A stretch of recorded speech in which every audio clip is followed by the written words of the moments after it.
Hi guys, welcome to Alphonsa Education. Last video இன்னும் நீங்க பார்க்கல அப்படினா ஃபர்ஸ்ட் அதை பார்த்துட்டு வந்துருங்க. ஐ பட்டன்ல லிங்க் தந்திருக்கேன், டிஸ்கிரிப்ஷன்ல லிங்க் இருக்கு. ஃபர்ஸ்ட் அதை பார்த்துட்டு வந்தீங்கன்னா தான் இதை கண்டினியூ பண்ணும்போது உங்களுக்கு புரியும். இதே மாதிரி CAD பத்தின டீடைல் உங்களுக்கு தெரியணும்னு நினைச்சீங்கன்னா நம்ம சேனலுக்கு சப்ஸ்கிரைப் பண்ணுங்க. கூட இருக்க பெல் பட்டனை அழுத்திட்டீங்கன்னா நம்ம வீடியோ போடும்போது நோட்டிஃபிகேஷன் உங்களுக்கு உடனே வரும். உங்களோட ஃப்ரெண்ட்ஸ் யாராவது இருந்தாங்க அப்படின்னா அவங்களுக்கு தயவு செஞ்சு ஷேர் பண்ணுங்க. அவங்களுக்கு ஃபியூச்சருக்கு ஒரு ஜாப் கிடைக்கும். இது ரொம்பவே ஹெல்ப்ஃபுல்லா இருக்கும். வாங்க வீடியோக்குள்ள போயிடலாம்.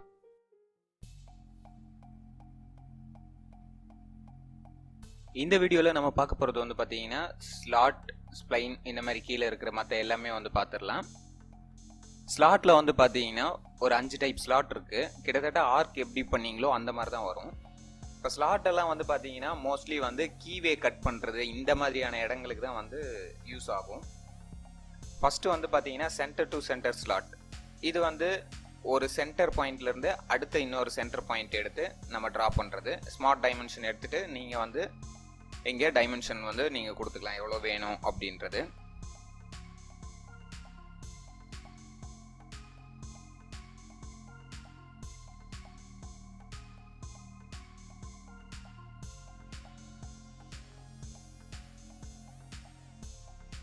நெக்ஸ்ட் வந்து பார்த்தீங்கன்னா ஓவரால் ஸ்லாட். இது வந்து பார்த்தீங்கன்னா ஃபர்ஸ்ட் ஒரு சென்டர் பாயிண்ட் செலக்ட் பண்ணுறீங்க, அடுத்தது ஒரு சென்டர் பாயிண்ட் செலக்ட் பண்ணுறீங்க, விட்த் வந்து எந்த மாதிரி வேணும் அப்படின்றது அடுத்தது செலக்ட் பண்ணுறீங்க.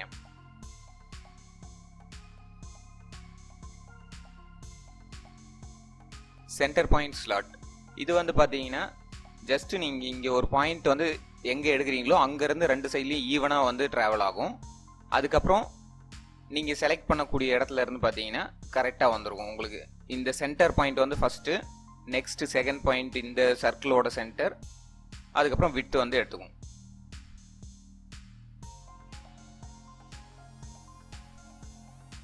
த்ரீ பாயிண்ட் ஆர்க் ஸ்லாட் இது வந்து பார்த்தீங்கன்னா ஃபர்ஸ்ட் பாயிண்ட்டு, அடுத்தது வந்து செகண்ட் பாயிண்ட், தேர்டு வந்து மிட் பாயிண்ட்ல வரும். இந்த மாதிரி ஒரு ஆர்க் போட்டு அதுல இருந்து இந்த மாதிரி ஸ்லாட் வந்து கிரியேட் பண்றது. இது ஏதாவது ஒரு ஆங்கிள் டைரக்ஷன்ல வந்து நம்ம ஸ்லாட் மாதிரி வந்து மூவ் பண்றது, இந்த மாதிரி ஆக்ஷனுக்கு தான் இதெல்லாம் வந்து யூஸ் ஆகும். சேம் அதுலயே வந்து இன்னொரு டைப் தான் வந்து centre point arc slot. So centre பாயிண்ட்டை செலக்ட் பண்ணி அங்கேருந்து ஒரு ஆர்க் வந்து வரைகிறீங்க. எவ்வளோ லென்த்துக்கு வேணும் அப்படின்றத சூஸ் பண்ணி இந்த மாதிரி ட்ரா பண்ணிக்கலாம். ஸோ இந்த 5 டைப் வந்து ஸ்லாட்டில் இருக்கு.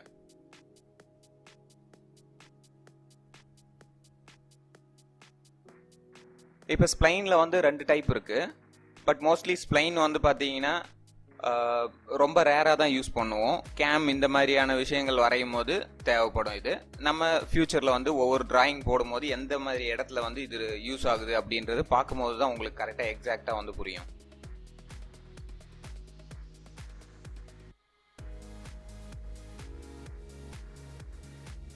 கோனிக் கர்வ் வந்து மேக்ஸிமம் வந்து யூஸ் ஆகாது. பட் இருந்தாலும் வந்து இந்த மாதிரி ஆப்ஷன்ஸ் இருக்கு அப்படின்றது வந்து தெரிஞ்சு வச்சுக்கோங்க.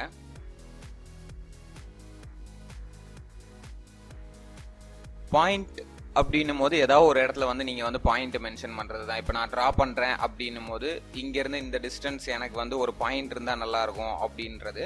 ஸோ இது வந்து நீங்கள் பாயிண்ட்டும் யூஸ் பண்ணலாம், இல்லைனா வந்து ஒரு லைன் போட்டு ரெஃபரன்ஸ் லைனாக வந்து யூஸ் பண்ணிக்கலாம்.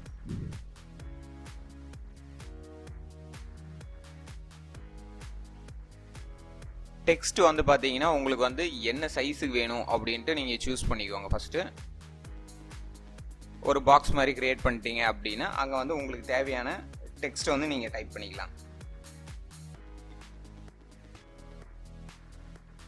ஸோ இங்கே வந்து பார்த்தீங்கன்னா இதோட சைஸை நீங்கள் வந்து மென்ஷன் பண்ணிக்கலாம். 50 mm தரேன்.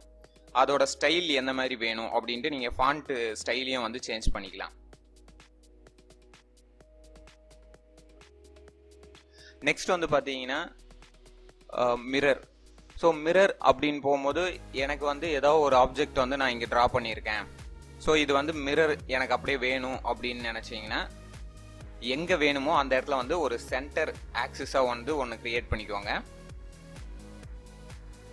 அதுக்கப்புறம் மிரர் ஆப்ஷன் போங்க. மிரர் போயிட்டு இதை செலக்ட் பண்ணிட்டு மிரர் லைன் அப்படின்ட்டு பாருங்க, அதை செலக்ட் பண்ணி எந்த லைனோ அதை செலக்ட் பண்ணிங்கன்னா இந்த மாதிரி கிரியேட் ஆகிடும்.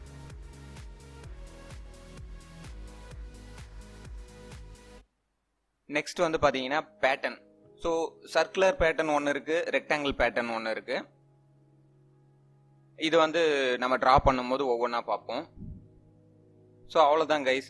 இது வந்து பார்த்தீங்கன்னா ஸ்கெட்ச் வந்து பேசிக்காக வந்து என்னென்ன டூல்ஸ் இருக்குது அப்படின்றது தான் நான் சொல்லியிருக்கேன். நம்ம இதுக்கு மேலே ஒவ்வொரு எக்ஸசைஸாக நீங்கள் வந்து ட்ரா பண்ணி பார்க்கும்போது தான் உங்களுக்கு வந்து கரெக்டான டூல்ஸ் எல்லாம் எந்தெந்த டூல் வந்து எந்தெந்த மாதிரி யூஸ் பண்ணலாம் அப்படின்றது உங்களுக்கு வந்து தெரியும். இப்போ இந்த ஸ்கெட்சில் பக்கத்தில் பார்த்தீங்கன்னா கன்ஸ்டைன்ஸ் அப்படின்ட்டு இருக்கும். இது ஆக்சுவலாக வந்து பார்த்தீங்கன்னா குவாலிட்டி கண்ட்ரோல், ப்ரொடக்ஷன், இந்த இதில் எல்லாமே வந்து இந்த சிம்பிள்ஸ் வந்து யூஸ் ஆகும். ஸோ இதை நீங்கள் நல்லா தெரிஞ்சுக்கிட்டீங்க அப்படின்னாலே வந்து தாராளமாக குவாலிட்டி கண்ட்ரோல், ப்ரொடக்ஷனில் கூட வந்து உங்களுக்கு வேலை கிடைக்கும். எக்ஸாம்பிளுக்கு இப்போ இந்த சர்க்கிள் நான் போடுறேன்.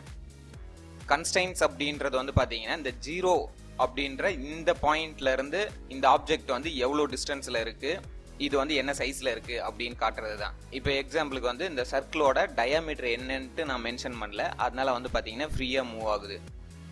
இப்போ நான் வந்து இதோட டைமென்ஷன் கொடுத்துறேன். ஃபஸ்ட்டு ஒரு 100 mm தரேன். ஸோ இப்போ வந்து பார்த்தீங்கன்னா இதோட டயாமீட்டர் சேஞ்ச் ஆகாது, ஆனால் அந்த பொசிஷன் வந்து எங்கே மூவ் ஆகுது அப்படின்றது இருக்குது. ஸோ இப்போ நான் வந்து பார்த்தீங்கன்னா எக்ஸ் ஆக்சிஸில் ஒரு 200 இருக்கணும் அப்படின்னு தந்துட்டேன். ஸோ இப்போ பார்த்தீங்கன்னா இது வந்து அங்கே இங்கெல்லாம் மூவ் ஆகாது, ஒய் டைரக்ஷனில் மட்டும்தான் மூவ் ஆகும். ஏன்னா எக்ஸில் வந்து 200 லென்த்து கொடுத்துருக்கேன் அப்படின்னு வந்தாச்சு. ஸோ இப்போ பார்த்தீங்கன்னா இங்கே எல்லா ஆப்ஷன்ஸுமே வந்து நம்ம ஃபஸ்ட்டு பார்க்கும்போது இருந்திருக்கும். இப்போ வந்து பார்த்தீங்கன்னா ஒரு சில ஆப்ஷன் தான் இருக்குது. என்னென்னா அதுதான் வந்து கன்ஸ்டைன் பண்ணுறது அப்படின்னுவாங்க. இப்போ இங்கே பாருங்கள், இங்கே வந்து நான் ஒரு 100 அப்படின்னு கொடுக்குறேன். இப்போ பாருங்கள், இதை மூவ் பண்ணிங்கன்னா மூவ் ஆகாது. ஸோ இந்த மாதிரி ஃபிக்ஸ் பண்ணுறது பேர் தான் வந்து கன்ஸ்டைன் அப்படின்னு சொல்லுவாங்க. இது வந்து நம்ம அப்படியே உங்களுக்கு நான் ஜஸ்ட் வாய் வார்த்தையாக சொல்கிறதுனால வந்து அவ்வளோவா புரியாது. நம்ம ட்ரா பண்ணும்போது ஒவ்வொரு இதுலேயும் வந்து உங்களுக்கு புரிய ஆரம்பிக்கும். ஓகே கைஸ், நெக்ஸ்ட் வீடியோவில் வந்து பார்த்தீங்கன்னா நம்ம டைரெக்டாக வந்து டிசைன் பண்ண ஆரம்பிச்சிடலாம். ஸோ அப்படி போகும்போது தான் உங்களுக்கும் வந்து ரொம்ப ஈஸியாக இருக்கும். இந்த வீடியோ முடிஞ்ச உடனே பார்த்தீங்கன்னா உங்களுக்கு வந்து என் கார்ட்லேயே நான் போட்டிருப்பேன் இந்த அடுத்த வீடியோவோட லிங்க்கை. பார்க்குறவங்க தாராளமாக அப்படியே வந்து கிளிக் பண்ணி பார்த்துக்கோங்க, ப்ராக்டிஸ் பண்ணி பாருங்கள். அப்போ தான் வந்து உங்களுக்கு கரெக்டாக ஞாபகம் இருக்கும். தேங்க்யூ கைஸ், மறுபடியும் அடுத்த வீடியோவில் பார்ப்போம்.